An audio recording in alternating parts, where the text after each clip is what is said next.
नमस्कार. श्री शिव महापुराण विद्येश्वर संहिता अध्याय क्रमांक 14 अग्नियज्ञ, देवयज्ञ आणि ब्रह्मयज्ञ यांचे वर्णन. श्री गणेशाय नमः. ऋषीजन सूतांना म्हणाले, हे प्रभो, आता आम्हाला अग्नियज्ञ, देवयज्ञ, ब्रह्मयज्ञ आणि देवता अर्चनाचे महत्त्व याविषयी काही सांगा. सूत म्हणाले, महर्षींनो, गृहस्थाश्रमी पुरुषांनी नित्य सकाळी व सायंकाळी अग्नीमध्ये द्रव्ययुक्त हवन करावे. यालाच अग्नियज्ञ म्हणतात. ब्रह्मचार्यांना संविदा देणे हाही अग्नियज्ञच होय. त्यांनी त्या संविदा अग्नीमध्ये हवन कराव्यात. जोपर्यंत पुरुष अविवाहित आहे तोपर्यंत त्याने ब्रह्मचर्याचे पालन, व्रताचरण आणि जपा अनुष्ठान करणे हा त्याच्यासाठी अग्नियज्ञच होय. ज्यांनी बाह्य अग्नियज्ञाचा त्याग करून आपल्या आत्म्यालाच अग्नी समान मानलेले आहे, अशा वानप्रस्थी व संन्यासी जनांनी योग्य वेळी प्राणरक्षणापुरते हितकारक अन्न अल्प प्रमाणात ग्रहण करणे हाच त्यांच्यासाठी अग्नियज्ञ होय. विवाहित पुरुषांनी आपल्या घरामध्ये कुंडात किंवा भांड्यात अग्नी सुरक्षित ठेवावा, तो विझणार नाही याची काळजी घ्यावी. अशा सुस्थापित अग्नीला अजस्त्र अग्नी म्हणतात. हे ब्राह्मणांनो, प्रातः समयी सूर्याप्रीत्यर्थ आहुती दिल्याने आयुष्य वाढते आणि सायंकाळी अग्निप्रीत्यर्थ आहुती दिल्याने धनसंपत्ती प्राप्त होते. दिवस असताना अग्नी सूर्यातच अधिष्ठित असतो, त्यामुळे प्रातः समयी सूर्याला दिलेली आहुती अग्नियज्ञासमानच असते. इंद्रादी सर्व देवतांप्रीत्यर्थ अग्नीमध्ये आहुती देणे यालाच देवयज्ञ म्हणतात. स्थालिपाक आदी यज्ञांनाही देवयज्ञच मानतात. चूडाकरणादी संस्कारांमध्ये विधियुक्त हवन कर्म केले जाते, तोही देवयज्ञच होय. देवतांना प्रसन्न करून घेण्यासाठी विशिष्ट विधीपूर्वक केलेला यज्ञ हा सुद्धा देवयज्ञाचाच प्रकार आहे. वेदांचे नित्य नियमाने श्रवण, पठण व अध्ययन करणे याला ब्रह्मयज्ञ म्हणतात. मनुष्याने देवतांच्या तृप्तीसाठी दिवसातून एकदा तरी ब्रह्मयज्ञ अवश्य करावा. हा यज्ञ सकाळी व सायंकाळी करावा, रात्री समयी करू नये. हे तपस्व्यांनो, आता मी तुम्हाला वारांची संकल्पना कशी अस्तित्वात आली, ही वार पद्धती कोणी प्रचलित केली, त्या वारांचे काय महत्त्व आहे, त्यांची फलनिष्पत्ती काय आहे, त्यांच्या अधिष्ठात्री देवता कोण आहेत, याविषयीची सविस्तर माहिती सांगतो, ती लक्षपूर्वक ऐका. भगवान शंकर हे भवव्याधीचे निरसन करणारे निष्णात वैद्य आहेत. ते सर्व औषधांचे औषध आहेत. साक्षात अमृत स्वरूप आहेत. सर्वज्ञ आणि सर्वसमर्थ अशा शिवजींनी सृष्टीच्या आरंभी लोक उपकारार्थ वारांची संकल्पना अस्तित्वात आणली. त्यांनी 7 वार निर्माण केले. पृथ्वीच्या वातावरणावर ग्रहांचा होणारा परिणाम लक्षात घेऊन त्या त्या ग्रहांना त्या त्या वारांचे अधिपती केले. त्यांनी सर्वप्रथम स्वतःचा वार निर्माण केला. त्याचा स्वामी सूर्य त्या वाराला रविवार अशी संज्ञा दिली. त्यानंतर त्यांनी मायाशक्तीचा वार बनवला. त्याचा अधिपती चंद्र, त्याला सोमवार असे नाव दिले. नंतर त्यांनी कुमाराच्या वाराला अस्तित्वात आणून मंगळाला त्याचे स्वामी केले. तो मंगळवार म्हणून ओळखला जातो. मग त्यांनी विष्णू, ब्रह्मदेव, चंद्र आणि यम यांचे वार निर्माण केले. बुध, गुरु, शुक्र आणि शनी या ग्रहांना अनुक्रमे त्यांचे अधिपती म्हणून नियुक्त केले. त्यांच्या नावावरून बुधवार, गुरुवार, शुक्रवार आणि शनिवार हे 4 वार अस्तित्वात आले. या 7 वारांच्या दिवशी त्या त्या देवतांची व ग्रहांची उपासना करावी, म्हणजे ती विशेषत्वाने फलद्रूप होईल असेही त्यांनी सांगितले आहे. रविवारी सूर्याची उपासना केल्याने आरोग्य प्राप्त होते. सोमवारी चंद्राची उपासना केल्याने धनसंपत्ती प्राप्त होते. मंगळवारी मंगळाची उपासना केल्याने जन्मताच व्याधिग्रस्त असलेल्या बालकाचे रक्षण होते.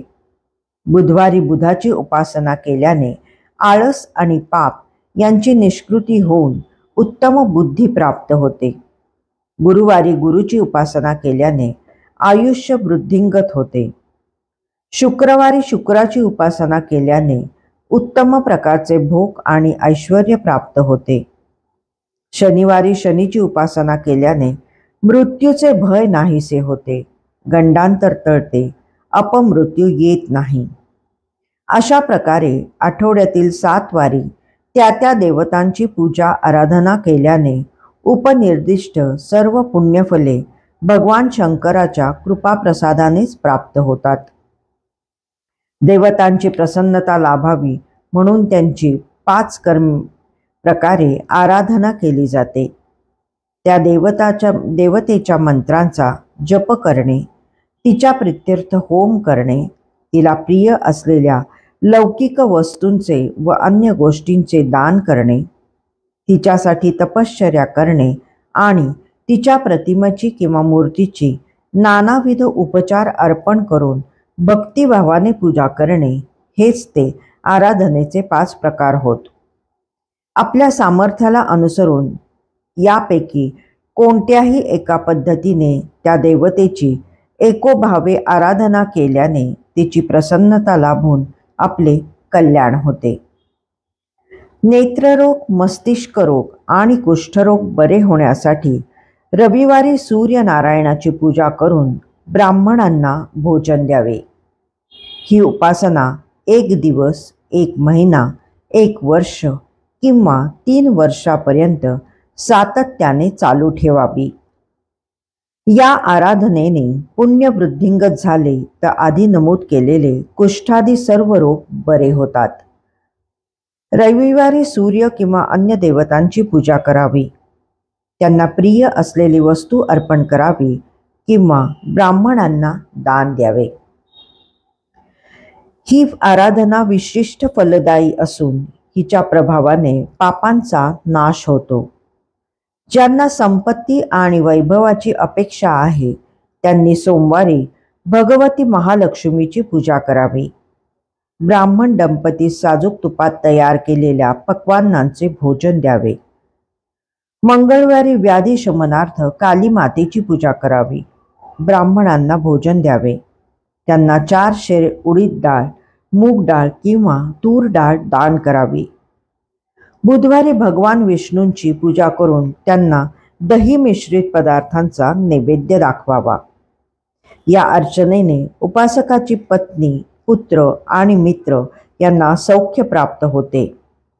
ज्यांना दीर्घायुष्य लाभावे अशी इच्छा आहे त्यांनी गुरुवारी आपल्या इष्टदेवतांची पूजा करून त्यांना वस्त्र, उपवस्त्र अर्पण करावे. पंचामृताने अभिषेक करून खीर आदी पक्वान्नांचा नैवेद्य दाखवावा. ज्यांना उत्तम सुख उपभोग प्राप्त व्हावेत अशी इच्छा आहे त्यांनी शुक्रवारी आपल्या इष्टदेवतांची एकाग्रतेने पूजा करावी. षडरसयुक्त अन्नाचे भोजन देऊन ब्राह्मणांना संतुष्ट करावे. स्त्रियांना यथाशक्ती वस्त्रदान द्यावे. अपमृत्यूचे निवारण व्हावे म्हणून शनिवारी रुद्रादी देवांची पूजा करावी. होमामध्ये तिळाच्या आहुती द्याव्यात. ब्राह्मणांना तीळ मिश्रित पक्वान्नाचे भोजन द्यावे. तिळाचे दान द्यावे. अशा प्रकारे आठवड्याच्या प्रत्येक वारी त्या त्या देवतांची किंवा आपल्या इष्टदेवतांची श्रद्धाभक्तीने पूजा अर्चा केल्याने त्यांची प्रसन्नता लाभून आपले सर्वार्थाने कल्याण होते. इष्टकार्ये सिद्धीस जातात. देवतांचे नित्यपूजन करणे, विशिष्ट वारी, विशिष्ट तिथीला, विशिष्ट नक्षत्र योग असताना आणि विशिष्ट पर्वकाळी विभिन्न देवतांचे पूजन करणे, देवतांप्रित्यर्थ स्नान, दान, जप, होम, तर्पण आणि ब्राह्मण भोजनादी सत्कर्मे करणे, या सर्व गोष्टी मनुष्याला फलप्रदच आहेत.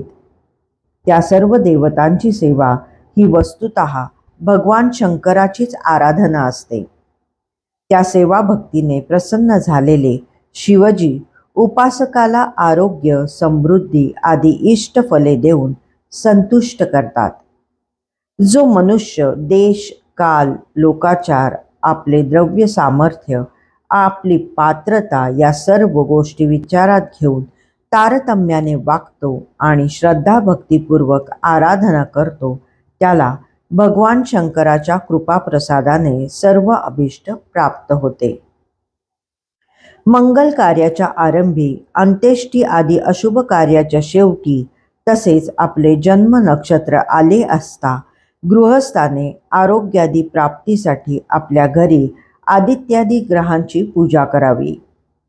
देवतांची पूजा करणे, त्यांना इष्टते प्रदान करणे, त्यांच्या प्रित्यर्थ दानधर्म करणे, या सर्व गोष्टी सृष्टिक्रमाला अनुसरूनच असल्यामुळे त्या त्या देवतेच्या कृपेने उपासकाचे कल्याणच होते. देवतांची सेवा भक्ती कधीही व्यर्थ जात नाही. पूजनाचे पुण्यफल मिळतच राहते. ब्राह्मणांनी तसेच क्षत्रियांनी आणि वैश्यांनी वैदिक मंत्रपूर्वक पूजन करावे. शूद्रांनी तंत्रविधीला अनुसरून पूजन करावे. ज्याला आपले कल्याण व्हावे असे वाटते त्याने आठवड्यातील प्रत्येक दिवशी आपल्या शक्तीनुसार देवपूजन करावे.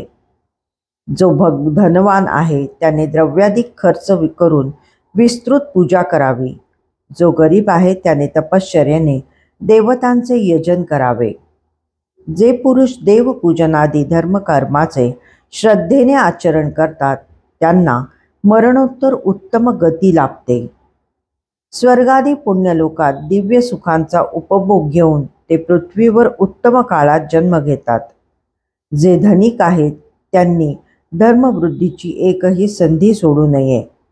त्यांनी लोक उपकारार्थ आपल्याला काय काय करता येणे शक्य आहे त्याचे चिंतन करावे.